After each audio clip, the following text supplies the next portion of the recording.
Ngayong gabi mga guys, tapos na tayo gawain sa labas, nagdilig na.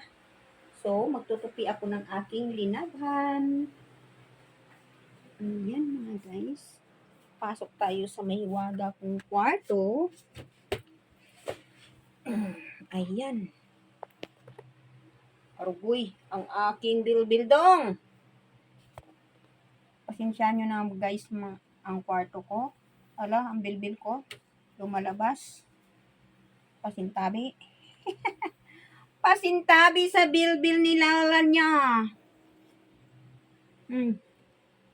Magtutupi ako guys ng aking mga linabhan.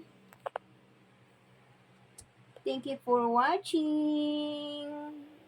Come with me, she will live, and that feeling is something so never know.